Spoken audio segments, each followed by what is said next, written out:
فرقے ہیں مسلمان، اس لیے کہ امام اعظم ابو حنیفہ رحمۃ اللہ اور دور بنو امیہ اور دور بنو امیہ میں وہاں اہل بیت ظلم ہو رہے تھے، ستم ہو رہے تھے، حضرت زید بن العابدین کو بنو امیہ نے شہید کر دیا تھا، کفر کر دی اور حضرت امام اعظم ابو حنیفہ رحمۃ اللہ کو قید کیا جا رہا تھا اور ان پر ظلم ستم کیا جا رہا تھا۔ اس زمانے میں یہ فتویٰ چلا گیا کہ اسی کے بارے میں کیا کہتے ہیں، آپ لوگ مسلمان کے علماء کا تو چونکہ امام اعظم رحمۃ اللہ کا مسئلہ سقوط ہے اور لعنت کا مسئلہ سقوط ہے، پھر اس کو لعنت کرنے میں سقوط ہے نہ مسلمان کے نہ کافر۔ اب اس کی حاشیے پہ محترم جس بندے کی آپ نے گفتگو سنی ہے یہ انتہائی خناس قسم کا انسان ہے، جھوٹ بولتا ہے، ائمہ پر جھوٹ بولتا ہے، اہل بیت پر جھوٹ بولتا ہے، بکواس کرتا ہے، انتہا سے زیادہ بکواس کرتا ہے۔ اس کی عیاریاں مکاریاں اگر ہم کھولنا شروع کریں تو میرا خیال ہے کہ میں صرف اس کی عیاریوں مکاریاں کھولنے پر ہی لگا رہوں گا، اس قدر یہ جھوٹ اور بکواس کرتا ہے، چھوٹی چھوٹی بات پر جھوٹ بولتا ہے۔ بہار شریعت سے یہ ایک مسئلہ پڑھ کر بتا رہا تھا، اس کی تشریحات اپنی مرضی سے اس نے کرنی شروع کر دی۔ پہلی بات یہ ہے کہ جو بہار شریعت میں مسئلہ لکھا ہے وہ کسی بڑی کتاب سے ثابت ہی نہیں ہے، تو اس پر بحث کا حق کیا بنتا ہے؟ پہلے وہ مسئلہ تو ثابت کر لے کہ یہ کس کتاب سے آیا ہے۔ اتنا بڑا مکار قسم کا انسان ہے کہ یہ وہی مسئلہ ہے جو فتاوی رضویہ میں بے سند آیا، فتاوی رضویہ میں بغیر حوالے کے آیا، اس کو اس نے اٹھایا اور پھر وہ بہار شریعت میں ان طوطوں نے درج کیا۔ طوطوں کا درج کیا ہوا، یہ صحابیوں کا درج کیا ہوا، طوطوں کا درج کیا ہوا، پھر اس نے پڑھا اور وہی باتیں جو اس نے پہلی قسطوں میں دہرائیں وہی اس میں دہرائیں۔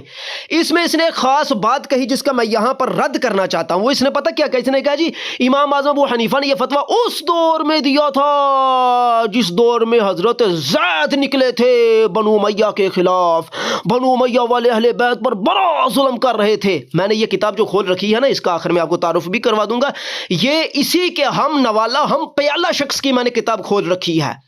میں اس کے ہم نوالا ہم پیالہ شخص کی کتاب سے اردو کے ساتھ پڑھ رہا ہوں کیونکہ یہ اردو دان ہے، لوگوں کو بے وقوف پھدو بنانا اس کا کام ہے، سارا دن بیٹھا یوٹیوب پر جو ہے وہ لوگوں کو پھدو اور بے وقوف بنانے کے لیے۔ بالکل اس کو کہو میرے سامنے آئے، میں اپنا واٹس ایپ میرا نمبر اس خبیث نے بلاک لگا رکھا ہے، کیوں مجھ سے یہ بات نہیں کرتا؟ آئے میرے سے مناظرہ کرے، میں اسے مناظرہ کرنے کو تیار ہوں۔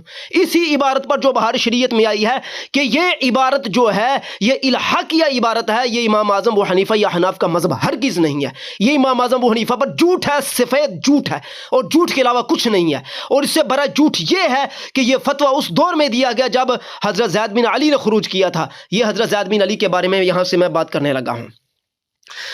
یہاں پر کتاب میں لکھا ہے اہل بیت نبوت نے واقع کربلا کے بعد خود کو سیاسی ہنگاموں سے دور کر لیا تھا۔ امام زین العابدین نے پوری عمر گوشہ عبادت میں گزاری اور ہر سیاسی ہنگامے اور شورش سے اپنے آپ کو محفوظ رکھا اور دوسروں کو بھی اس سے الگ رہنے کی تاکید فرمائی۔ کنہوں نے؟ امام زین العابدین نے۔ ثابت ہوا ہے کہ امام زین العابدین کے نزدیک خروج جو ہے حکومت پر کرنا یہ جائز نہیں ہے، اسی لیے آپ اس کی تاکید فرماتے تھے۔ وہ خروج کرنے والے حضرت زید بن علی ہی کیوں نہ ہوں، حضرت امام زین العابدین ان کے ساتھ نہیں ہیں۔ خراسان کے کچھ لوگ آپ کی خدمت میں آئے اور اپنے اوپر بنو امیہ کے مظالم کی داستان بیان کی۔ یاد رکھیے گا کہ آپ کا خواہ کوئی بھی دور ہو، خواہ وہ دور صدیقی ہو، دور فاروقی ہو، دور عثمانی ہو، دور علی ہو، کوئی بھی دور ہو، ہر دور کے اندر ایسا طبقہ ضرور ہوتا ہے جو اپنی حکومت کے خلاف کہتا ہے یہ حکومت اچھی نہیں ہے، یہ ہم پر ظلم کر رہی ہے۔ یہ سب کچھ ہم نے دور عثمان میں نہ دیکھا کہ جب وہ بار بار حضرت عثمان غنی کے پاس آتے تھے اور کہتے تھے کہ جی ہمارا وزیر ایسا، ہمارا جو علاقے کا ولی ہے وہ ایسا ہے، ہمارے علاقے کا امیر ایسا ہے، تو بارہا ان کے امیر تبدیل کیے گئے، لیکن اس کے باوجود انہوں نے حضرت عثمان کو شہید کیا۔ تو لوگوں کی امنگوں پر پورا اترنا یہ ناممکن ہوتا ہے، شریر قسم کے لوگ ہر دور میں پائے جاتے ہیں۔ وہ کہتے ہیں جی وہ آئے، انہوں نے اپنی داستان بیان کی، طبقات ابن سعد کے اندر یہ داستان لکھی ہے جس کا ترجمہ یہ ہے علی بن حسین لوگوں کو جنگ و جدل سے منع کیا کرتے تھے۔ خراسان سے کچھ لوگ آپ سے آ کر ملے اور جن مظالم میں گرفتار تھے ان کا شکوہ حضرت سے کیا، آپ نے ان کو صبر کی تلقین کی اور لڑائی جھگڑے سے بچے رہنے کی تاکید فرمائی اور فرمایا کہ ان ظالموں کے متعلق میں یہی کہتا ہوں جو عیسیٰ علیہ السلام نے کہا تھا کہ اگر تو انہیں سزا دے تو یہ تیرے بندے ہیں اور اگر تو انہیں بخش دے تو تو غالب و حکمت والا ہے۔ یہ ہے امام زین العابدین کے الفاظ کہ خواہ کچھ بھی ہو جائے، ٹھیک ہے نا، یعنی کہ اگر حکمران ظالم بھی ہیں تب بھی آپ ان کے خلاف خروج نہیں کر سکتے، ان کے خلاف اٹھنا آپ کے لیے جائز نہیں ہے۔ یہی مسلک امام زین العابدین کا تھا جو یہاں پر آیا۔ آگے لکھا ہے امام زین العابدین واقع کربلا کے بعد دنیا سے بے نیاز ہو کر عبادت و ریاضت میں اس درجہ منہمک میں رہتے تھے، منہمک رہتے تھے کہ انہیں بڑے سے بڑے حادثے کی خبر نہ ہوتی تھی اور آپ ہر ہنگامے اور شر سے دور رہتے۔ جھوٹ بولتا ہے مکار قسم کے انسان، یہ لوگوں کے اندر درس و تدریس کا کام کیا کرتے تھے، ان کی یہ درس و تدریس بھی عبادت تھی، اگر یہ شمشیر نکالتے تو وہ بھی عبادت تھی۔ جھوٹ بولتا ہے اہل بیت پر، میں نے اسی لیے کہا تھا کہ جس کتاب سے میں یہ حوالہ پڑھ رہا ہوں نا، یہ بھی اس بندر کا ہم نوالہ ہے، اس بندر کا ہم پیالہ ہے جس کی میں یہاں سے عبارت پڑھ رہا ہوں۔ آخر میں اس کتاب کا حوالہ بھی دے دوں گا۔ کہتا ہے جی زید بن علی انہی کے صاحبزادے تھے، یعنی کہ امام زین العابدین کے۔ پتر پیو دے خلاف لگا چلن، پتر پیو دے خلاف چلن لگا۔ زید بن علی نہایت خوب رو دراز قامت پر پرکشش شخصیت کے مالک تھے، علم و تقوی میں اپنے اسلاف کی یادگار تھے۔ شیعوں کا فرقہ زیدیہ آپ ہی کی طرف منسوب ہے۔ غیر معمولی ذہانت و فطانت اور علم و فضل کے ساتھ ان کے اندر مورثی شجاعت بھی تھی۔ امام اعظم کا ارشاد ہے، میں نے زید بن علی کو دیکھا تھا جیسے ان کے خاندان کے دوسرے حضرات کے مشاہدے کا موقع ملا ہے۔ میں نے ان کے زمانے میں ان سے زیادہ فقیہ آدمی کسی اور کو نہیں پایا، اور ان جیسا حاضر جواب اور واضح صاف گفتگو کرنے والا آدمی اس عہد میں مجھے کوئی نہیں ملا۔ زید کے بتیجے حضرت امام جعفر صادق نے آپ کی شہادت کے بعد فرمایا، واللہ میرے چاچا ہم لوگوں میں سب سے زیادہ قرآن کے پڑھنے والے، سب سے زیادہ اللہ کے دین کی سمجھ رکھنے والے اور رشتہ کا خیال کرنے والے تھے۔ یعنی کون تھے؟ حضرت زید۔ خدا کی قسم دنیا اور آخرت دونوں کے متعلق مسائل کے لیے انہوں نے ہمارے خاندان میں اپنے جیسا آدمی نہیں چھوڑا۔ یہ تو حضرت زید رضی اللہ تعالیٰ عنہ سرکار کے اخلاقیات کے حوالے سے گفتگو، آگے بات آ رہی ہے، آپ آگے بات کو سنیے اور دیکھنا کہ ہم ان کی مکاریاں کیسے کھولتے ہیں۔ کہتے ہیں پوچھ تاچھ کے بعد زید بن علی کو کوفہ ہی میں روک لیا گیا۔ واقعہ کربلا کے بعد کسی بھی ہاشمی کا داخلہ کوفہ میں ممنوع تھا۔ جھوٹ بولتا، بکواس کرتا، ہم اس سے پہلے ثابت کر چکے ہیں کہ حضرت عبداللہ بن عباس، حضرت محمد بن حنفیہ، ان کے ایلچیوں کا، ان کے خطوط کا آنا جانا سب تھا، کسی نے کچھ بند نہیں کیا تھا۔ کوفہ والے اہل بیت کے معتقد ان کی سیاسی قیادت کے قائل تھے۔ اب یہ کوفہ والے کتنے معتقد اور سیاسی جو ان کی عادت کے قائل تھے، یہ ابھی یہی بندہ بتائے گا اسی کتاب کے اندر، ٹھیک ہے نا، کتنے وہ قائل تھے۔ کہتا ہے امام حسین کے پوتے زید بن علی کو پا کر وہ لوگ بے حد خوش ہوئے، چونکہ وہ پہلے ہی سے امویوں کے مظالم سے تنگ آ چکے تھے، اس لیے حکومت کے خلاف ان کی دبی ہوئی آگ پھر برق اٹھی اور انہوں نے انقلاب حکومت کے ارادے سے زید بن علی کو اپنا قائد بنا لیا اور اس بات کا یقین دلایا کہ کوفہ کے 1,00,000 باشندے آپ کے ساتھ ہیں اور 4,000 لوگوں نے آپ کے ہاتھ پر امویوں سے لڑنے مرنے کی بیعت کی۔ خروج کی تیاریاں اندر ہی اندر ہو رہی تھیں کہ اموی گورنر کو علم ہو گیا۔ حضرت زید نے 122 میں خروج کے منصوبے کی تکمیل سے پہلے ہی خروج کر دیا۔ جب تصادم کا موقع آیا تو کوفہ کے شیعان علی نے ان کا ساتھ چھوڑ دیا۔ بس ہو گئی نا، وہ میں پہلے آخیا سی نا کہ بس ہو جانی انہاں دی، انہیں اگے جا کے آپ ہی آخنا ہے۔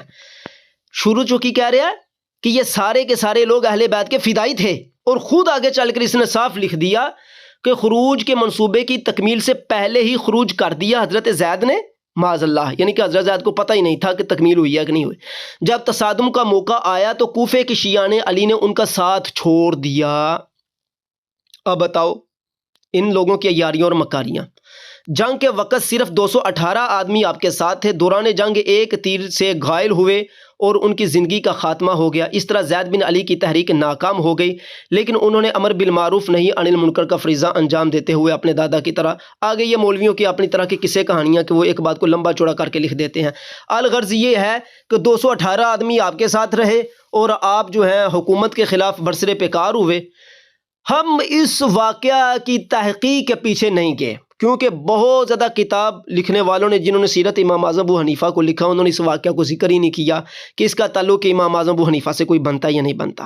امام اعظم ابو حنیفہ کا حضرت زید بن علی نے جو خروج کیا اس کے ساتھ ان کا کوئی تعلق شریف تھا نہیں تھا، ایسا کچھ نہیں ہے۔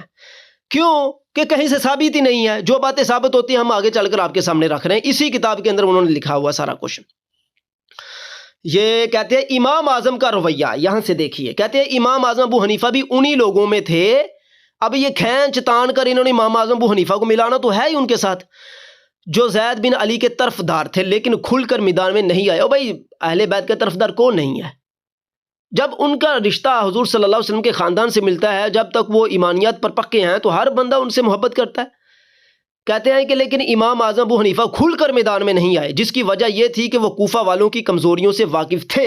یعنی کہ امام اعظم ابو حنیفہ تو واقف تھے لیکن حضرت زید واقف نہیں تھے، جن کو یہ پیچھے لکھ رہا ہے کہ حضرت زید سب سے بڑے فقیہ تھے اس زمانے کے، اور حضرت زید بن علی کے گرد ایسے لوگوں کا حلقہ تھا جو مشکل وقت میں ثابت قدم نہیں رہ سکتے تھے۔ ان کو پتہ لگ گیا ہے کہ زید بن علی کے گرد ایسے لوگوں کا حلقہ تھا جو مشکل وقت میں ثابت قدم نہیں رہ سکتے تھے، لیکن حضرت زید کو نہیں پتہ چلا تھا۔ اتنا جھوٹ یہ لوگ اہل بیت پر بولتے ہیں نا، الامان والحفیظ۔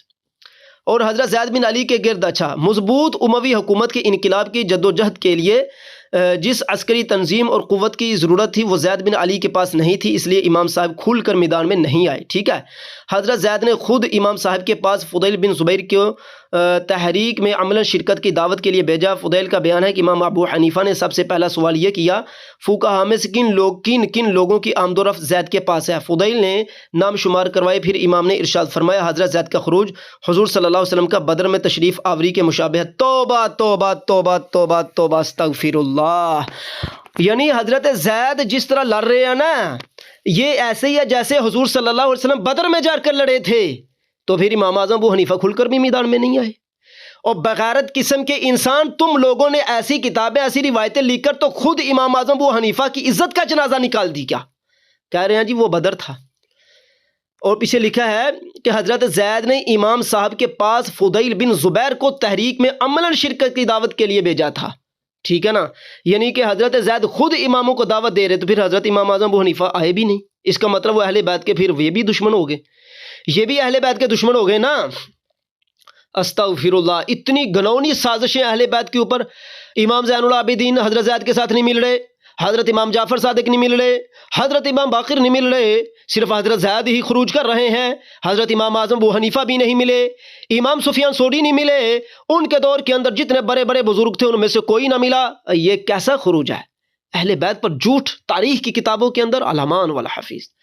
کہتے ہیں آگے لکھا، اگر میں جانتا کہ لوگ آپ کو وقت پر چھوڑ نہ دیں گے اور واقعی راست بازی اور سچے عزم کے ساتھ ان کی رفاقت میں کھڑے ہوں گے تو میں ضرور ان کی پیروی کرتا، ان کے مخالفوں سے جہاد کرتا۔ یہ بیانیہ بنایا گیا ہے امام اعظم ابو حنیفہ کی طرف۔ اگر یہ بیانیہ درست ہے کہ واقعی امام اعظم ابو حنیفہ نے یہ بات کہی ہے تو پھر تو یہ امام اعظم ابو حنیفہ پر جھوٹ، امام اعظم ابو حنیفہ کی عزت نہیں بچتی اس میں، کیونکہ امام اعظم ابو حنیفہ کو کیا پرواہ بنی، کوئی ساتھ چھوڑے یا نہ چھوڑے، کوئی ساتھ دے یا نہ دے، اگر واقعتاً امام اعظم ابو حنیفہ حضرت زید کے خروج کے ساتھ تھے تو پھر حضرت امام اعظم ابو حنیفہ کا ہرگز یہ حق ہی نہیں بنتا تھا کہ یہ ایسے الفاظ لکھتے۔ ثابت ہوا یہ امام اعظم ابو حنیفہ پر بھی جھوٹ ہے، حضرت زید پر بھی جھوٹ ہے۔ اب یہ ملا، یہ دے کا چمچہ میرے اس بیانیے کا رد لگائے، پھر میں اس کا رد لگاؤں گا۔ یہ آئے بندر کی نسل کا ملا آئے اور میرا رد لگائے، پھر میں اس کا رد خوب لگاؤں گا۔ ابھی تو میں سندے نہیں پڑھ رہا، ابھی میں بڑی کتابوں کی طرف نہیں گیا، جب اس وقت جاؤں گا پھر یہ اس کی نانی بھی اس کو یاد کروا دوں گا۔ آگے لکھا ہے، امام ابو حنیفہ شیعہ علی کے کردار سے واقف تھے، ماضی کے تلخ تجربات ان کے سامنے تھے، اور وہ یہ بھی جانتے تھے کہ یہ تحریک جو ابھی نشوونما کی ابتدائی مراحل میں ہے، اس میں صالح مخلص لوگوں کی کمی ہے، اور یہ تحریک دوسرے اسلامی بلاد و امصار میں نہیں جہاں سے وقت ضرورت مدد حاصل ہو سکے، اس لیے تحریک کی ناکامی کا انہیں یقین تھا۔ اس بنا پر شرکت سے معذرت خواہ ہوئے، لیکن حضرت زید بن علی کا حق پر ہونا ان کے نزدیک مسلم تھا، چنانچہ عملاً شرکت سے الگ رہے، لیکن مالی تعاون پیش فرمایا، اور یہ پیشکش غالباً 10,000 روپیوں کی تھی۔ اس وقت امام صاحب نے فرمایا تھا، اپنے گھر کے لوگوں کی خبر گیری میں اس سے کام لیجئے، اور آپ کے رفقا میں جو ضعیف لوگ ہیں ان کی اس سے مدد فرمائیے۔ ایک دوسری روایت میں ہے، امام ابو حنیفہ پوشیدہ طور پر حضرت زید کی امداد کے فرض ہونے کا فتویٰ دیتے تھے، اور ان کے پاس پوشیدہ طور پر مالی امداد بھی بھیجتے تھے۔ مقدمۃ الروض۔ حوالہ جات کی ہم طرف نہیں جا رہے ہیں، بات یہ ہے کہ پیارے بھائی، اگر امام اعظم ابو حنیفہ حضرت زید کے ساتھ تھے تو پھر وہ کھل کر سامنے نہیں آئے، یہ آپ نے خود لکھا۔ ان کا کھل کر سامنے نہ آنا اس بات کی یہ مبینہ دلیل ہے کہ یہ ساری جھوٹی کہانی حضرت امام اعظم ابو حنیفہ پر بنائی گئی ہے۔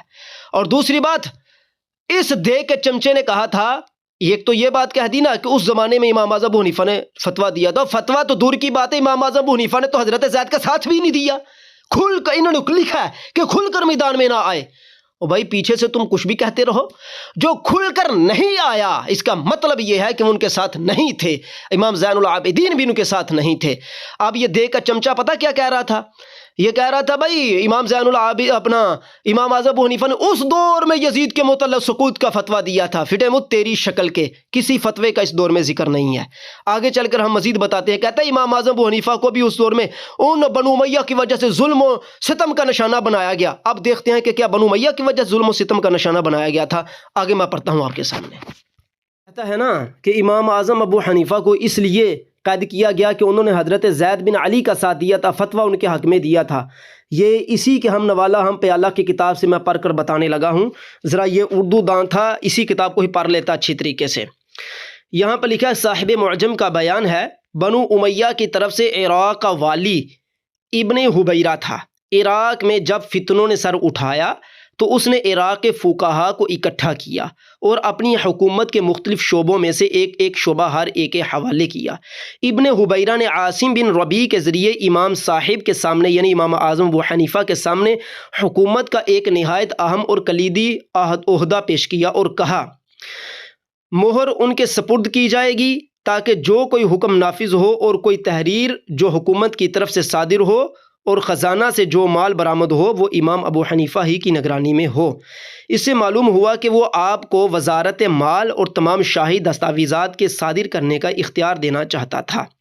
ابن حبیرہ نے جن لوگوں کو طلب کیا تھا ان میں عالم اسلام کی یہ مقتدر ہستیاں بھی تھیں، قاضی ابن ابی لیلہ، ابن شبرمہ، داؤد بن ابی ہند وغیرہ، جنہوں نے مصلحتاً سرکاری عہدے قبول کر لیے، مگر امام اعظم نے اس عظیم عہدے کو ٹھکرا دیا۔ جن علماء نے طوعاً کرہن عہدے قبول کیے تھے امام صاحب کے پاس آ کر کہنے لگے ہم لوگ خدا کی تمہیں قسم دیتے ہیں کہ اپنے آپ کو تباہی میں نہ ڈالو، ہم لوگ آخر تمہارے بھائی ہیں اور حکومت کے اس تعلق کو ہم میں ہر ایک ناپسند ہی کرتا ہے، لیکن اس وقت قبول کر لینے کے سوا کوئی چارہ کار نہیں، پس چاہیے کہ آپ بھی انکار پر مصر نہ رہیں۔ امام صاحب نے جواب میں ارشاد فرمایا یہ ملازمت تو خیر بڑی بات ہے، اگر یہ شخص ابن حبیرہ مجھ سے چاہے کہ شہر واسط کی مسجد کے دروازے گنا کروں تو میں یہ بھی نہیں کروں گا۔ آخر میں امام صاحب نے فرمایا پھر سوچنا چاہیے کہ میں اس کی پیش کردہ اس خدمت کو کیسے قبول کر سکتا ہوں جس میں وہ کسی کی گردن مارنے کا حکم دے گا اور میں اس حکم پر مہر لگاؤں گا۔ بار بار اس جملے کو دہراتے رہے، خدا کی قسم اس میں اپنے آپ کو کبھی شریک نہیں کر سکتا۔ اس انکار کے بعد ابن حبیرہ کو غصہ آیا، اس نے امام صاحب کو قید میں ڈال دیا اور کچھ دنوں تک دونوں کے درمیان منصب کی قبولیت کی بابت گفتگو ہوتی رہی۔ جب امام صاحب نے قضاء کے عہدے کو بھی قبول کرنے سے انکار کر دیا تو ابن حبیرہ نے قسم کھا کر کہا اگر اس خدمت کو بھی اس نے قبول نہیں کیا یعنی امام اعظم ابو حنیفہ نے تو میں اس کے سر پر کوڑے ماروں گا۔ امام صاحب نے یہ بات سن کر بڑی طمانینت کے ساتھ فرمایا دنیا میں اس کی مار کو آخرت کے آہنی گرزوں کی مار کی بنسبت آسان خیال کرتا ہوں۔ پھر فرمایا باخدا میں ہرگز قبول نہیں کروں گا اگرچہ ابن حبیرہ مجھے قتل ہی کیوں نہ کر دے۔ جب امام صاحب کے اس حتمی فیصلے کی خبر ابن حبیرہ کو دی گئی تو اس نے غضبناک ہو کر کہا اب ابو حنیفہ کا مرتبہ اتنا بلند ہو گیا کہ میری قسم کا مقابلہ وہ اپنی قسم سے کرتا ہے۔ اس نے امام صاحب کو قید خانے سے بلوایا، جب اس کے روبرو پہنچے وہ قسم کھا کر کہہ رہا تھا کہ اگر اس نے حکومت کی خدمت قبول نہ کی تو اس کے سر پر اس وقت تک کوڑے لگائے جائیں گے جب تک اس کا دم نہ نکل جائے۔ امام اعظم کے پائے استقلال میں جنبش نہ آئی اور وہ عزیمت استقامت کی چٹان بن کر آنے والے مصائب کے لیے آمادہ ہو گئے اور فرمایا موت تو صرف ایک ہی مرتبہ آنی ہے۔ ابن حبیرہ اس حق گوئی پر آتش زیر پا ہو گیا، تازیانہ برادروں کو حکم دیا کہ اس شخص کے سر پر مسلسل 20 کوڑے مارے جائیں۔ سر پر کوڑے برسنے لگے۔ چند کوڑوں کے بعد امام صاحب نے چند لمحوں کے بعد ارشاد فرمایا اس وقت کو یاد کرو جب تمہیں اللہ کے سامنے کھڑا کیا جائے گا، اور آج تمہارے سامنے جتنا ذلیل کیا جا رہا ہوں اس سے کہیں زیادہ ذلت کے ساتھ تو خدا کے دربار میں پیش کیا جائے گا۔ اس وقت تجھ سے میرے بارے میں سوال کیا جائے گا، اس وقت سچی بات کے سوا تیرا جواب سنا نہ جائے گا۔ آخری فقرہ سن کر ابن حبیرہ کا چہرہ خوف سے زرد پڑ گیا۔ اس نے جلادوں کو اشارہ کیا، بس کوروں کی ضرب روک دی گئی۔ امام صاحب کو قید خانے میں بھیج دیا گیا۔ ابن حبیرہ نے مصاحبین سے کہا کیا کوئی ایسا آدمی نہیں جو اس قیدی کو یہ سمجھائے کہ مجھ سے مہلت چاہے تاکہ میں اس معاملے میں اسے غور کرنے کا موقع دوں؟ امام صاحب کو جب ابن حبیرہ کی اس خواہش کی خبر پہنچائی گئی تو آپ نے فرمایا اچھا مجھے چھوڑ دیا جائے، میں اپنے احباب اور اپنے بھائیوں سے مشورہ کروں گا۔ ایک روایت میں یہ ہے کہ ابن حبیرہ نے جب امام اعظم ابو حنیفہ کو قید کیا اور آپ پر جلاد کو کوڑا برسانے کا حکم دیا، اسی شب میں حضور صلی اللہ علیہ وسلم کو خواب میں دیکھا۔ آپ علیہ الصلوۃ والسلام ابن حبیرہ کو فرما رہے تھے کہ کیا تم اللہ سے نہیں ڈرتے کہ میرے ایک امتی کو بلا جرم زد و کوب کرتے ہو اور دھمکی دیتے ہو؟ ابن حبیرہ نے صبح اٹھتے ہی امام صاحب کو قید سے آزاد کر دیا۔ جب باہر آئے تو دیکھا گیا کہ زد و کوب کے صدمے سے سر لہو لہان اور چہرہ سوجا ہوا ہے۔ قید سے رہائی کے بعد امام اعظم نے مکے کا سفر کیا اور وہیں اموی حکومت کے خاتمے تک مقیم رہے۔ سامعین محترم، یہ بات تو پکی ہے کہ امام اعظم ابو حنیفہ مکہ شریف کی طرف گئے، یہ ہم دیگر کتابوں سے بھی پڑھتے ہیں۔ یہ ساری گفتگو آپ کے سامنے ہم نے رکھی ہے ابن حبیرہ کی کہ انہوں نے امام اعظم ابو حنیفہ کو کیوں قید کیا۔ کیا یہاں پر کوئی حضرت زید کے فتوے کا ذکر آیا؟ یہ ساری گفتگو اس کتاب لکھنے والے نے اس کتاب کے اندر درج کی۔ کہیں پر فتوے کا کوئی ذکر آیا حضرت زید کی وجہ سے انہیں قید کیا گیا تھا؟ انہیں تو اس وجہ سے قید کیا گیا۔ اگر اس بات پہلی بات تو یہ ہے کہ ہم ان واقعات کو تسلیم ہی نہیں کرتے، کیونکہ ان کے پیچھے بڑی بڑی باتیں ہوتی ہیں۔ واقعہ چھوٹا ہوتا ہے، تاریخ دان مل ملا کر اس واقعہ کو 500 گز لمبا کر کے لوگوں کے سامنے بیان کرتے ہیں۔ ہم کہتے ہیں کہ اگر بات ایسے ہی ہے تو بھائی یہ تو اعتراض کر رہا تھا، یہ چولہے کی انگیاری ہی اعتراض کر رہی تھی کہ بھائی حضرت امام اعظم ابو حنیفہ نے فتویٰ دیا تھا اس کی پاداش میں، اور یہ کئی لوگ کہتے ہیں اس طرح اس کی پاداش میں جو ہے بنو امیہ نے ان پر ظلم و ستم کیا۔ ثابت کیا جائے نا، ثابت کیا جائے جی اس دور میں حضرت امام اعظم ابو حنیفہ نے سقوط کا فتویٰ ثابت تو کرو۔ اور دوسری بات یہ ہے، دراصل یہ یہاں پر جو کچھ لکھا گیا ابن حبیرہ کے متعلق، یہ ابن حبیرہ نے نہیں کیا تھا، بلکہ یہ عباسی دور پر حضرت امام اعظم ابو حنیفہ پر ظلم و ستم ہوئے ہیں۔ ہم آپ کو اگلی کتاب کی طرف لے جاتے ہیں اور وہ بھی اردو کی کتاب ہے، آپ اس کو دیکھ لیجئے گا۔ اس کے کتاب کا حوالہ آپ اس کتاب کا جو ہے دیکھ لیں کہ اس کتاب کو لکھنے والا کون ہے۔ سیرت امام اعظم ابو حنیفہ، مولانا doctor Muhammad Asim Azmi MMT PhD، انس پبلیکیشنز لاہور، ٹھیک ہے، لاہور سے شائع ہوئی ہے۔ اس کتاب کو ہی وہ پڑھ لیتا۔ 2015 میں اس کی سنِ اشاعت ہے، تعداد اس کی 600 صفحات 368، ناشر محمد اکبر قادری۔ اس کتاب کو ہی اگر یہ بندہ پڑھ لیتا اور اس کے اندر ہی اس کتاب میں جو کچھ لکھا ہے اس کا رد موجود ہے۔ جی بنو امیہ نے اہل بیت پر ظلم و ستم کی، جھوٹ بولتے ہو بنو امیہ کو بدنام کرنے کے لیے۔ آؤ میں تمہیں اب اگلی کتاب کی طرف لے جاتا ہوں اور اس چولہے کی چنگیاری کی پوری چنگیاری نکالتے ہیں۔ اگلی کتاب کا حوالہ یہاں پر اردو کی کتاب ہے، اس کا حوالہ دینے لگے ہیں۔ کاش کہ یہ دے کا چمچہ، چولہے کی چنگیاری اور بندر کی بیٹھ اور بندر کا فضلہ اور بندر کی غلاظت اسے پڑھ لیتی اور یہ بنو امیہ پر بکواس نہ کرتی۔ اب یہاں پر کیا لکھا ہوا ہے کہ امام اعظم ابو حنیفہ کے وصال، خلیفہ منصور نے قاضی القضاء کے عہدے کے لیے بغداد بلایا امام صاحب کو، اور یہ لالچ دیا کہ دنیائے اسلام کے تمام قاضی آپ کے ماتحت ہوں گے، لیکن آپ نے انکار کر دیا، جس کی پاداش میں آپ کو قید کر دیا گیا۔ وہ روز آپ کو پیغام بھیجتا کہ اگر رہائی چاہتے ہو یہ عہدہ قبول کرو، لیکن آپ ہر بار انکار کر دیتے۔ ادھر اس کے درباری خلیفہ کو بھڑکاتے کہ یہ تو آپ کی سخت توہین ہے۔ چنانچہ اس نے حکم دیا کہ آپ کو روزانہ قید سے نکال کر 10 کوڑے لگائے جائیں اور اس کا بازاروں میں اعلان کیا جائے۔ چنانچہ آپ کو دردناک طریقے سے مارا گیا، یہاں تک کہ خون بہہ کر آپ کی ایریوں پر گرنے لگا۔ اس طرح 10 دن تک آپ کو روزانہ 10 کوڑے مارے گئے۔ پھر خلیفہ نے حکم دیا کہ آپ کے سر پر کوڑے مارے جائیں۔ اس بدترین ظلم و ستم کے باوجود آپ کے پائی استقلال میں کوئی جنبش نہ آئی، تو خلیفہ کے حکم سے آپ کو جیل میں زہر دیا گیا۔ اس طرح ظاہری اور خفیہ طور پر آپ کی شہادت واقع ہوئی۔ صحیح سند سے مروی ہے کہ جب آپ کو زہر کا اثر محسوس ہوا تو آپ سر بسجود ہو گئے اور سجدے کی حالت میں آپ کی شہادت ہوئی۔ علامہ ابن حجر رحمۃ اللہ تعالی علیہ فرماتے ہیں، محض قاضی القضاء کا عہدہ قبول نہ کرنے کی وجہ سے خلیفہ آپ کو اس ظالمانہ طریقے سے شہید نہیں کرا سکتا تھا۔ دراصل آپ کے بعض دشمنوں نے خلیفہ سے خفیہ طور پر کہا کہ امام اعظم ابو حنیفہ نے حضرت ابراہیم بن عبداللہ بن حسن بن علی کو خلافت عباسیہ سے بغاوت پر اکسایا تھا۔ انہوں نے بصرہ میں عباسی خلیفے کے خلاف علم جہاد بلند کیا تھا اور ان کی مالی مدد بھی کی تھی۔ اس بات سے خلیفہ منصور بہت ڈرا کیونکہ آپ عزت و وجاہت والے اور مالدار تاجر تھے۔ چنانچہ اس نے آپ سے عہدہ قضا قبول کرنے کو کہا، جبکہ آپ کو علم تھا کہ آپ ایسا ہرگز نہ کریں گے، یعنی کہ جبکہ خلیفہ کو علم تھا کہ امام اعظم ابو حنیفہ ہرگز یہ قبول نہ کریں گے۔ اس نے صرف اس لیے ایسا کہا تھا، یعنی خلیفہ نے، تاکہ یہ آپ کے قتل کا بہانہ بن جائے۔ الخیرات الحسان۔ سامعین محترم، یہاں پر اب آپ دیکھ رہے ہیں کہ وہ ایک جو ہم نے پیچھے حوالہ پیش کیا تھا، جی بنو امیہ نے یہ ظلم کیا، وہ ظلم کیا، یہاں پر انہوں نے کوئی ایسی بات نہیں کہی۔ حالانکہ ہم نے یہ ساری کتاب پڑھی، انہوں نے ایسی کوئی بات درج نہیں کی، کیونکہ یہ جو بندہ کتاب لکھنے والا ہے، یہ جو ہم نے پہلی کتاب پیش کی تھی، اس سے یہ بندہ قدر بہتر ہے۔ یہ بندہ ابھی میں یہ بتاتا ہوں کہ یہ میں نے کس کتاب سے یہ سارا کچھ پڑھا ہے۔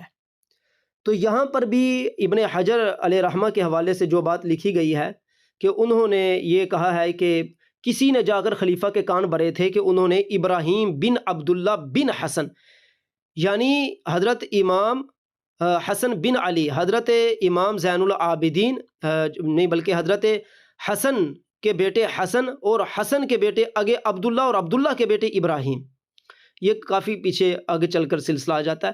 تو حضرت ابراہیم جو تھے انہوں نے عباسیوں کے خلاف علم بغاوت بلند کیا تھا۔ آپ بتائیے کہ عباسیوں کی حکومت کو تبھی اتنی دیر بھی نہ ہوئی تھی، اس کا مطلب ہے کہ عباسی بھی ظالم ہو گئے تھے۔ بنو امیہ تو ظالم ہی تھے، اب عباسی بھی ظالم ہو گئے۔ بنو امیہ کے خلاف تو حضرت زید نے تحریک چلائی، تو یہاں پر حضرت ابراہیم جو عباسیوں کے خلاف تحریک چلا رہے ہیں۔ ثابت ہوا کہ ایسے جھوٹ موٹ جو ہیں وہ طریقہ حصہ ہوتے ہیں، ان کی تحقیق بہت ضروری ہوتی ہے۔ اگر وہ بات مانی جائے تو یہ بھی بات مان لو۔ سب سے بڑی بات یہ ہے کہ بنو امیہ کے دور میں حضرت امام اعظم ابو حنیفہ کی اس قدر دھوم دھام نہیں تھی، کیونکہ امام اعظم ابو حنیفہ کا در حقیقت وہ جو دور ہے، حقیقت میں دیکھا جائے تو وہ دور طالب علمی ہے۔ اصل امام اعظم حنیفہ کا جو شور ہے وہ عباسی حکومت میں ہوتا ہے، اس کی بھی ہم وجہ بیان کریں گے۔ سامعین محترم، یہ کتاب آپ دیکھ لیں کہ جہاں سے ہم نے اس کو پڑھا ہے، یہ کتاب ہے امام اعظم رضی اللہ تعالی عنہ علامت سید شاہ تراب الحق قادری کی۔ انہوں نے حضرت امام اعظم ابو حنیفہ کے معاملات میں ایسی کسی بات کو ذکر نہیں کیا کہ جو انہوں نے کہا کہ بنو امیہ نے ظلم و ستم کیے۔ خیر ہو سکتا ہے آپ کہیں کہ انہوں نے چھوڑ دیا ہوگا، بہرحال چھوڑ بھی دیا، اگر ذکر کرتے تو ہم تبصرہ کر دیتے۔ پہلی بات تو یہ ہے کہ ہم جو پہلے بیان کر چکے ہیں کہ وہ امام اعظم ابو حنیفہ کی طرف بھی انہوں نے کہانیاں بنا کر منسوب کی، ایسا ہی ہے۔ اب اگلی ایک اور روایت کی طرف ہم آپ کو لے چلتے ہیں۔ اب یہاں پر یہ لکھا ہے کہ 80 سے 150 تک اسلامی حکومت اور حضرت امام اعظم ابو حنیفہ۔ امام ابو حنیفہ کی ولادت 80 ہجری میں اموی خلیفہ عبد المالک بن مروان کے دور حکومت میں ہوئی، جس کا انتقال 86 ہجری میں ہوا۔ اس کے بعد اس کا بیٹا ولید بن عبد المالک تخت نشین ہوا۔ 10 سال حکمرانی کے بعد 96 ہجری میں اس کا بھی انتقال ہو گیا۔ پھر اس کا بھائی سلیمان بن عبد المالک جانشین بنا۔ 3 سال کی حکمرانی کے بعد 99 ہجری میں یہ بھی رخصت ہوئے، لیکن سلیمان بن عبد المالک نے اپنی وفات سے قبل حضرت عمر بن عبد العزیز کو اپنا جانشین مقرر کر کے ایسا کارنامہ انجام دیا جس کو تاریخ کبھی نہیں بھلا سکتی۔ حضرت عمر بن عبد العزیز کا دور خلافت 99 تا 101 اگرچہ نہایت مختصر رہا، مگر خلافت راشدہ کا زمانہ لوگوں کو یاد آ گیا، حتیٰ کہ رعایا میں ان کا لقب خلیفہ خامس قرار پایا۔ حضرت عمر بن عبد العزیز کے دور خلافت میں امام ابو حنیفہ کی عمر 19 یا 21 سال تھی۔ حضرت عمر بن عبد العزیز کے کارناموں میں ایک اہم کارنامہ تدوین حدیث ہے، جس کی تدوین کا مختصر بیان گزر چکا۔ غرض ہے کہ تدوین حدیث کا اہم دور امام ابو حنیفہ نے اپنی آنکھوں سے دیکھا ہے۔ امام ابو حنیفہ نے اسلامی دور کی 2 بڑی حکومتوں بنو امیہ بنو عباس کو پایا۔ خلافت بنو امیہ کے آخری دور میں حضرت امام ابو حنیفہ کا حکمرانوں سے اختلاف ہو گیا تھا، جس کی وجہ سے آپ مکہ مکرمہ چلے گئے۔ ٹھیک ہے، یعنی کہ یہاں پر دیکھو اس نے یہ ذکر نہیں کیا، اس بندے نے بھی، کہ بنو امیہ نے آپ کے اوپر ظلم و ستم کیے، بلکہ یہاں پر لکھا ہے کہ جس کی وجہ سے آپ مکہ مکرمہ چلے گئے اور وہیں 7 سال رہے۔ خلافت بنو عباس کے قیام کے بعد آپ پھر کوفہ تشریف لے آئے، یعنی کہ مکہ مکرمہ اب 7 سال رہے۔ اس کا مطلب یہ ہے کہ ان دنوں بنو امیہ کی حکومت خود ڈاواں ڈول تھی، وہ کسی پر کیا ظلم کر رہے تھے، وہ تو اپنی حکومت نہیں ان دنوں میں بچا پا رہے تھے۔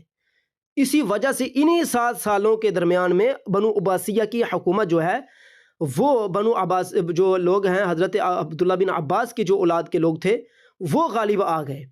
خلافت بنو عباس کے قیام کے بعد پھر آپ کوفہ تشریف لے آئے۔ عباسی خلیفہ ابو جعفر منصور حکومت کی مضبوطی اور پائیداری کے لیے امام ابو حنیفہ کی تائید و نصرت چاہتا تھا، جس کے لیے اس نے ملک کا خاص عہدہ پیش کیا، مگر آپ نے حکومتی معاملات میں دخل اندازی سے معذرت چاہی، کیونکہ حکمرانوں کے اغراض و مقاصد سے امام ابو حنیفہ اچھی طرح واقف تھے۔ اسی وجہ سے 146 ہجری میں آپ کو جیل میں قید کر دیا گیا، لیکن جیل میں بھی آپ کی مقبولیت میں کمی نہیں آئی، اور وہاں بھی آپ نے قرآن و حدیث اور فقہ کی تعلیم جاری رکھی۔